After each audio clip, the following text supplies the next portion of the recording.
எதிர்வரும் 17ஆம் தேதி இன்னும் 2 நாள் தான் இருக்கு. இந்த 2 நாளைக்கு அப்புறம் கரூர்ல அந்த பாதிக்கப்பட்ட இறந்து போன குடும்ப நபர்களை நடிகர் விஜய் சந்திப்பதாக திட்டம். அந்த சந்திப்பு கூட ஒரு குளிரூட்டப்பட்ட அறை. ஏற்கனவே நமக்கு தெரியும், ஒவ்வொரு முறை விஜய் மக்களை சந்திக்கிறது பார்த்தா ஒரு மண்டபத்தில் தான் சந்திப்பாரு. அப்படி ஒரு மண்டபத்தில் தான் இந்த சந்திப்பு நடைபெற போதுன்ட்டு நம்ம தகுந்த வட்டாரம் செய்தி கிடைச்சிருக்குது. இதுதான் இன்றைய போக்கா இருக்கு. நாம என்ன சொல்றோம்னா, அந்த இறந்த மக்களை இன்னும் அவங்க கட்சியினர் யாரும் பார்க்கல. அதற்கிடையில அந்த இறந்தவர்களுக்கான 16ஆம் நாள் திதின்னு சொல்லுவாங்கல்ல, அதை அவங்க குடும்ப உறுப்பினர் தருவாங்க. அதை தாண்டி தாவேகாவின் சில நிர்வாகிகள் 16 நாள் திரியை நாங்க தரோம்னு சொல்லி அது ஒரு பக்கம் அந்த பொலிட்டிக்கல் சென்டிமெண்ட்ல அதை அவங்க நடத்திட்டு இருக்காங்க. இன்னொரு பக்கம் அந்த மக்கள் இறந்து ஒரு 15 நாள் கழித்து இறந்தவர்களுக்கு ஆத்மா சாந்தி அடையட்டும்னு ஒரு போஸ்டர் தாவேகா சார்பில் அடிச்சிருக்காங்க.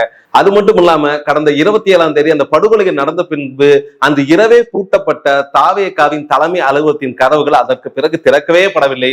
தற்போது இந்த உச்ச நீதிமன்றத்தின் தீர்ப்பு தங்கள் பக்கத்திற்கு சாதகமாக வந்திருக்கிறது என்பதால் அந்த அலுவலகத்தின் கதவுகள் அந்த சம்பவம் நடந்து கிட்டத்தட்ட ஒரு 16ஆம் நாளுக்கு அப்புறம் 17ஆம் தேதி தான் கதவுகள் திறக்கப்பட்டிருக்கு. இதுதான் ஒரு அரசியல் கட்சியின் லட்சணமான்ட்டு அனைத்து மக்களும் காரி துப்புற அளவுக்கு தான் அந்த அரசியல் போயிட்டு இருக்குது.